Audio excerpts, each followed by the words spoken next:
Steel curtain. Oof. Where to begin? Bro, you are such a simple but massive hyperlooping coaster. But wow, what the fuck happened here? You are always closed for months, and even when it's open, it constantly breaks down. In fact, Steel curtain is closed for the entire year. How do you have more unreliability issues than a Jeep Wrangler or a BMW? This is why Steel curtain is constantly closed.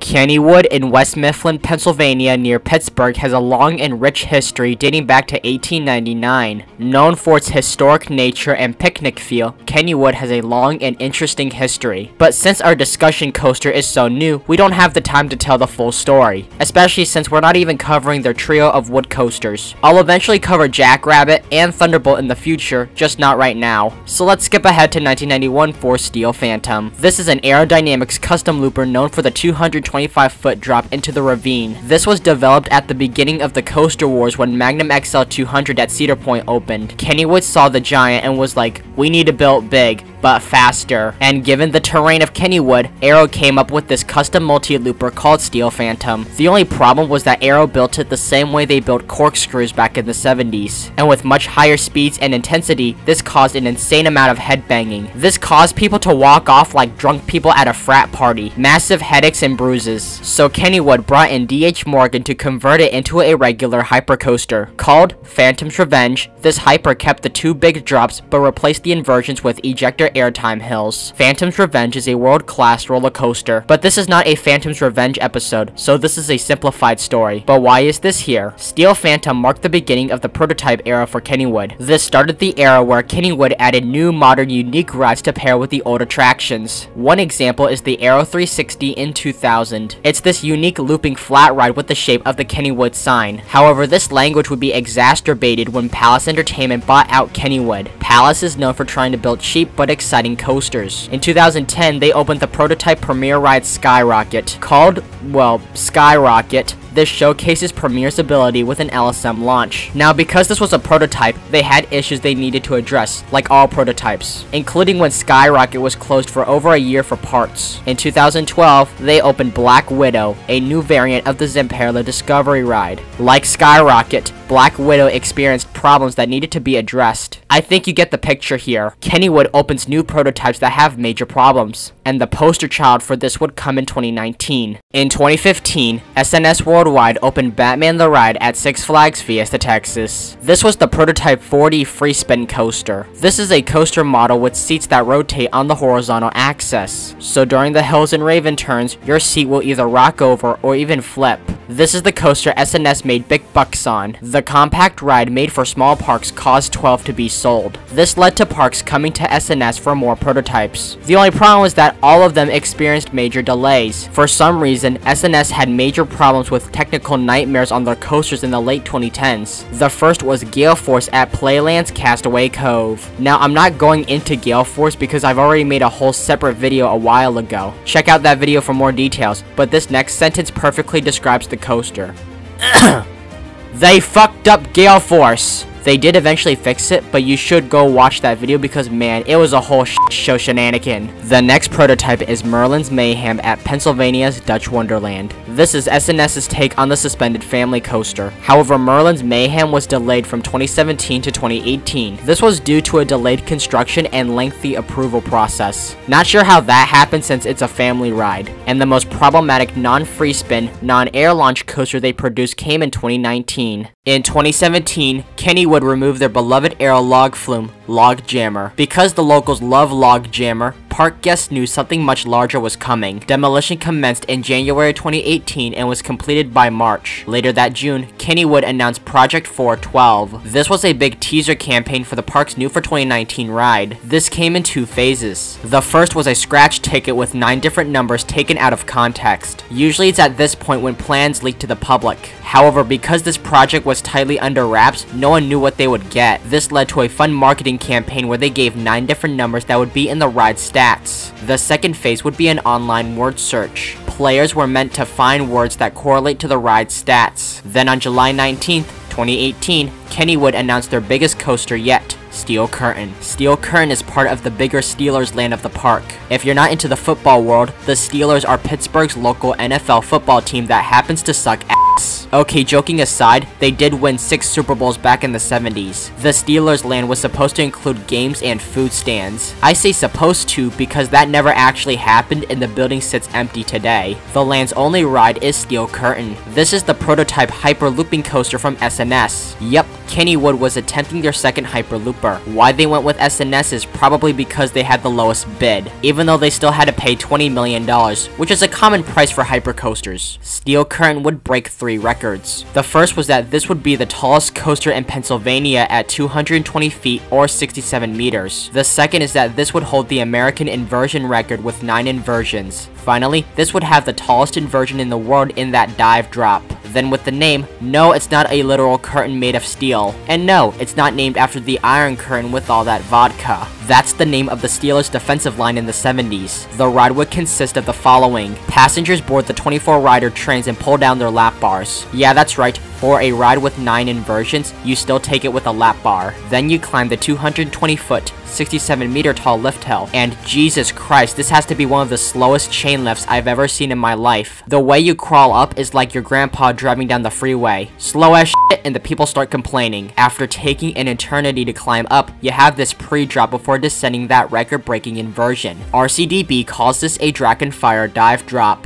This is essentially a cutback 200 feet in the air, but the exit dives down to ground level. This inversion takes inspiration from the first inversion of Dragonfire, the aerodynamics custom looper at Busch Gardens Williamsburg that only lasted 6 years. It's the corkscrew equivalent to the B&M wing over drop. After maxing out at 75 miles per hour or 121 kilometers per hour, the first inversion is a banana roll. This is an inversion that's in the shape of a banana. Think of it as the halfway point of a bent top hat and a cobra roll. This makes it confusing if this counts as 1 or 2 inversions. For the sake of this video, let's count the banana roll as 2. Then you hit a speed hill before traversing another double inversion, the sea serpent roll. This is like a cobra roll, but you exit in the same direction you entered the element from. Then you leave the towering structure for a little out and back section. This is followed by an airtime hill with some airtime. It's followed by a compact dive loop with a bit of straight track into a stall underneath the hill. You enter back into the structure into a corkscrew, a 180-degree turn, a cutback, and finally the brakes. This completes 4,000 feet, 1,200 meters of track. What's impressive with this coaster is that SNS managed to fit Steel Curtain onto such a tiny plot of land. Take a look at this structure. Look how little space this monster takes up. It's designed to be stacked on top of other tracks since they didn't want to use the ravine next door. And while the coaster isn't as forceful as other loopers, the inversion still delivers on the whip and hang time. With that structure, this should be a major crowd pleaser for the park. Still, this is a standard layout common with other manufacturers, so Steel Curtain opened to guests in 2019. Wait, what's that? The ride broke down multiple times? It's even been closed for months? What the actual fuck? So as you know, Steel Curtain struggles to stay open consistently. The coaster keeps faulting and shutting the ride down for hours before it could get back up. That's if Steel Curtain can even manage to get it running that day. From multiple days to literal years, Steel Curtain can't even get a test train to run. Even when it's open, often the ride will only run 1 train. Plus, due to Palace's sucky operations, it can take the operators 3 to 5 minutes to send a train. Keep in mind that station to station, Curtain has a 3 to 5 minute ride cycle. This is due to a slow chain lift, long ride cycle, and it crawls back into the station. This has to be one of the lowest capacities of such a major coaster. And I did the fucking math. Steel Curtain has an hourly capacity of 288 riders per hour. This causes hour-long waits that may or may not break down while you're waiting. I can't imagine how frustrated the guests must feel, but I can imagine the situation going something like this. But because this skit is a longer one, skip to the time shown on your screen to skip.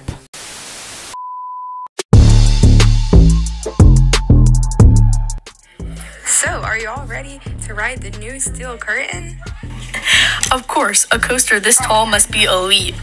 It's gonna be fun to flip upside down so many times. And the fact that it's themed to football is just gravy. Just remember, we have to run to go to it first. Got it? I got it. 10 minutes later. OMG, there it is. That's the Steel Curtain. Damn, I didn't realize how tall or skinny this ride was. And look at the shows inversions like Jesus Christ, the hang time is going to be insane. Is it just me, or does the ride seem dead? Doesn't matter. Let's go ride it.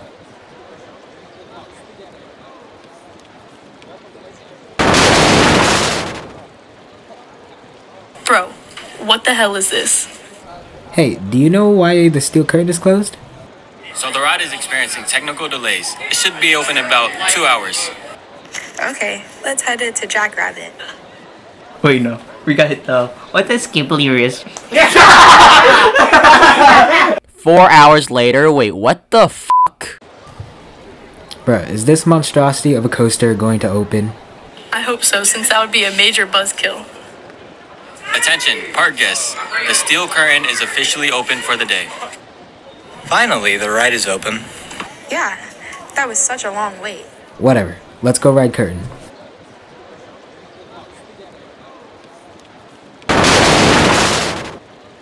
Oh, come on, really? A 2-hour wait? What, did everyone in the park find out about this opening? Why the heck is the wait this long when Skyrocket is a walk-on? Is this your first time here? Yes. Just remember that this tends to happen a lot with steel curtain. So do any of you actually want to ride? As much as I don't want to endure, we did a long drive. Wait for this. Alright, let's get this over with. 30 minutes later.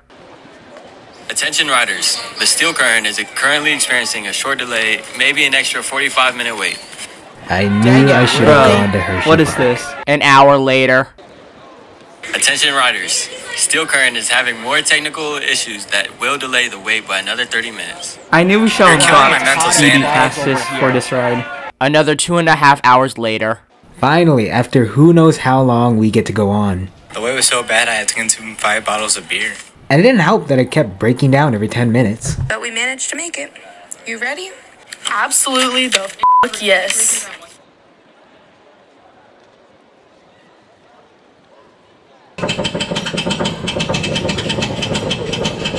Okay, we don't got time for the chain lift to crawl like this, so let's skip to the top.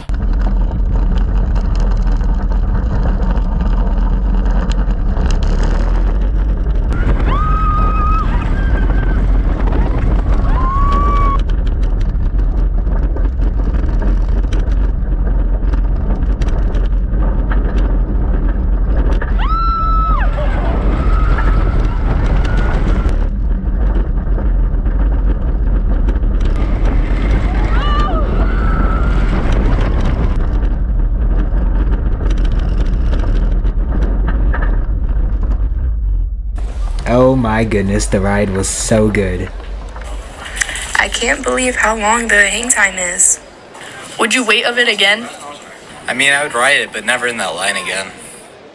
Attention riders, the steel curtain is experiencing technical difficulties. The ride will be closed until further notice. Oh, come on again. Bruh, this is the 15th breakdown today. I knew we should have rode Phantom's Revenge. Hey, Kennywood, what the f***?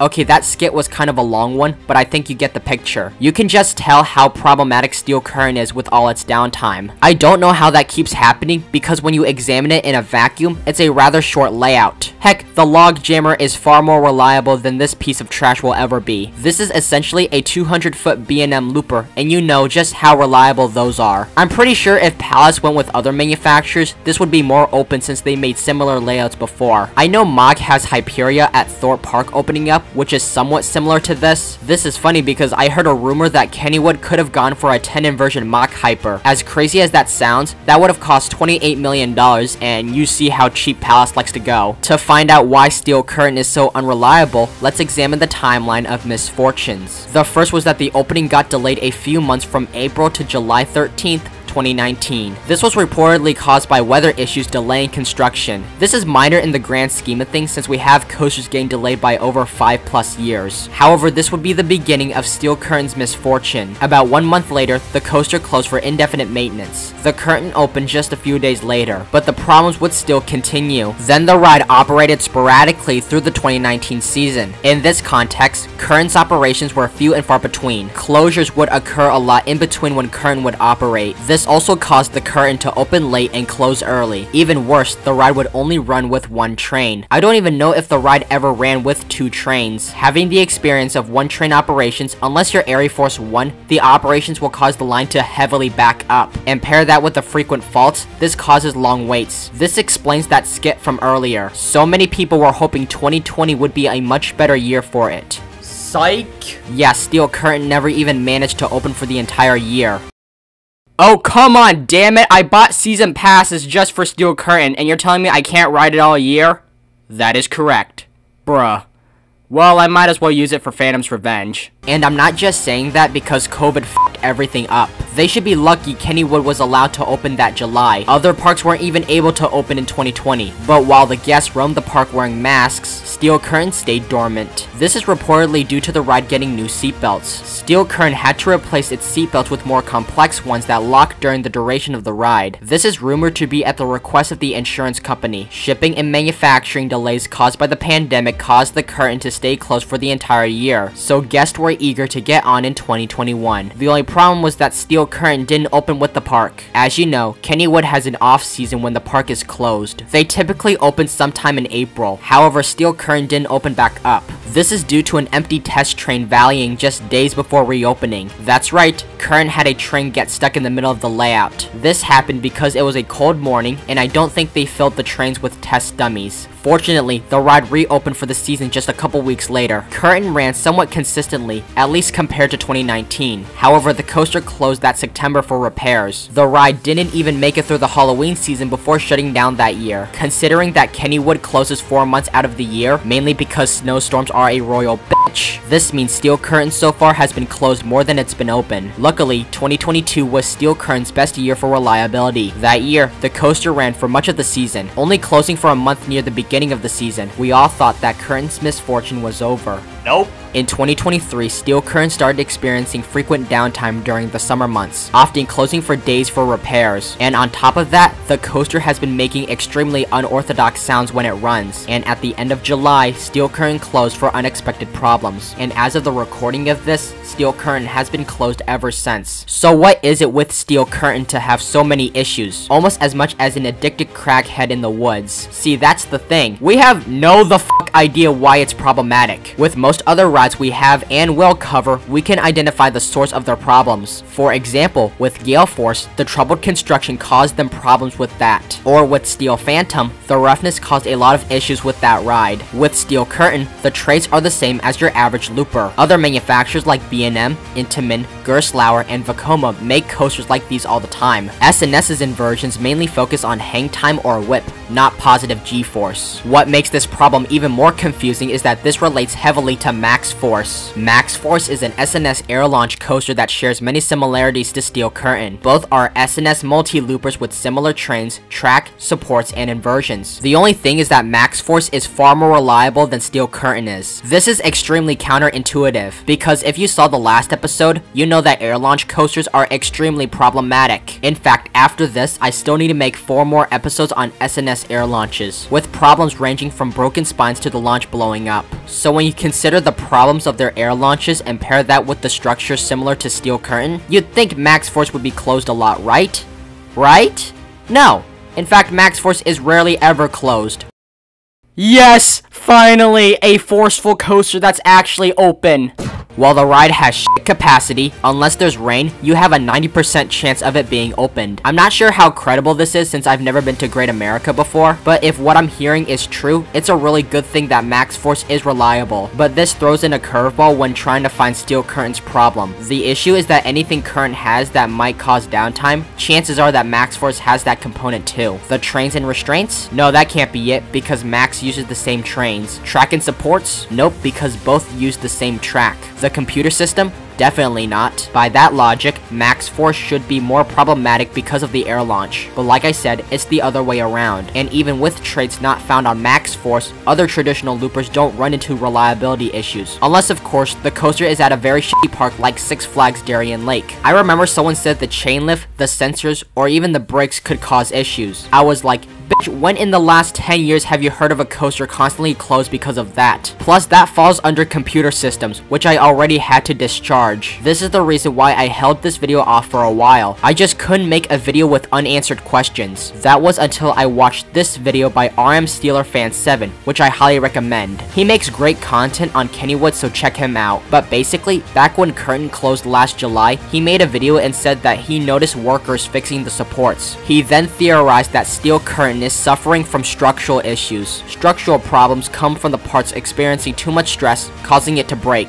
Now, Steel Curtain is not an unsafe ride. Kennywood would not have operated the coaster if it was unsafe, although this would have made for a clever fat queso joke. Not gonna do that since we already have plenty of those. Anyway, the issue is that Steel Curtain supports and fixing parts are wearing off faster than expected. This usually leads to bolts falling and cracks forming. This is likely causing the ride to frequently break down for maintenance and even worse, reduce its service life cycle. Usually when supports suffer from structural failures, it's caused by one of two sources: not enough / skinny supports or too much G-force. And Steel Curtain isn't exactly the most intense coaster. If anything, Max Force is way more intense than this dinky thing. And I already said Max Force and Steel Curtain already share the same track and supports. But then I did a structural analyst and realized something. Note that I'm not a qualified engineer, so take this part with a grain of salt, but I realized something. Steel Curtain is undersupported. If you look at Max Force's layout, you'll see it's rather short. It's a simple out and back with only 5 elements, which means the supports can easily handle the forces. Now take a look at Steel Curtain's layout. Look at this clusterfuck of track. Notice how much track is stacked on top of each other, which means many elements share the same supports. The structure problems could come from the track being undersupported. This may cause the bolts to wear down and even fall off, and the forces cause the supports to wear off as well, which is actually why Steel Curtain has a vibration. I heard the coaster tends to have a rattle in some valleys, so this could explain that. This explains not only why maintenance workers were fixing the support and closed since July. Now I'm questioning how on earth SNS managed to fuck up this bad, because this is the 8th coaster SNS somehow royally fucked up this hard. I already mentioned 4 air launch coasters I need to cover. Of course, earlier we mentioned Gale Force and Merlin's Mayhem, and we haven't even mentioned their horrible rough winning coasters and whatever the hell this abomination of a coaster is. I tried to find out why SNS made this so terrible and came across a rather interesting comment, and this has to do with that $20 million price tag. Now this part probably isn't true, but I'm gonna read it anyways. This Redditor commented that the price was for the whole land and that the coaster actually cost $8 million.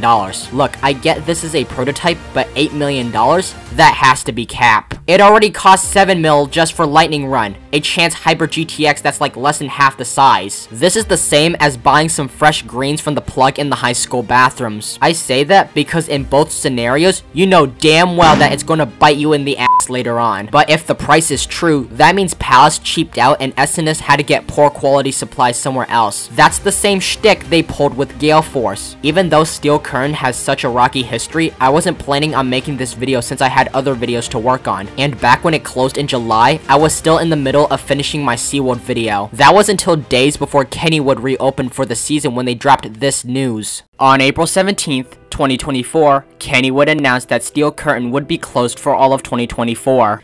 Dang it, again? It's been closed for 6 months and you're telling me I still can't ride it for another year? That is correct. That's some bullshit. We just brought tickets, and we can't even ride a toss attraction here?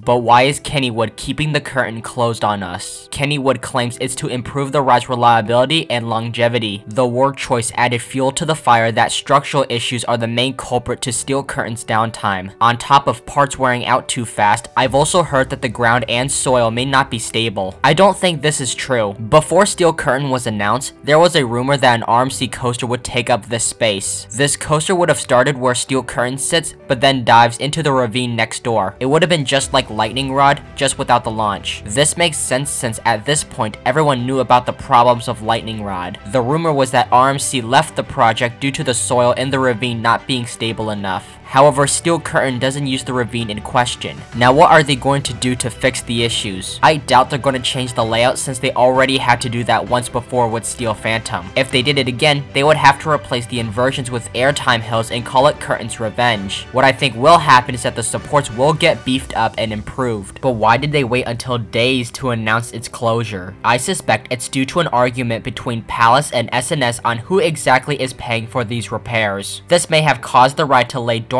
for the entire 2024 season. Honestly, I'm surprised Palace still even works with SNS given all the issues. I'm still baffled as to why they went for gimmicky when just last year they opened Batman Gotham City Escape at one of their sister parks. That coaster did wonders for Parque Warner Madrid. If they provide the necessary improvements, the ride should be ready for the 2025 season. While it is frustrating to see how hard it is to ride, I think this will be worth it. For all the pain of the riders who found it closed, let's pray this works out. However, I did just find out season pass holders are suing Kennywood for Curtain's closure on false information. They're suing because they bought season passes promoting that Steel Curtain would be open. They claimed Kennywood knew it would close, but still sold them passes. And they didn't put that information out until just days before it opened. I don't know how this will turn out since this was discovered yesterday, but I think this closure will be worth it. If this doesn't work, the Steel Curtain will be removed in the coming years. And since this worked well with Skyrocket, maybe the same will happen here. So let's hope Kennywood found a permanent solution to Steel Curtain. Thank you all so much for watching this video. This video is part of my series where we dive into roller coasters and other amusement rides history and dynamics. If you like this video,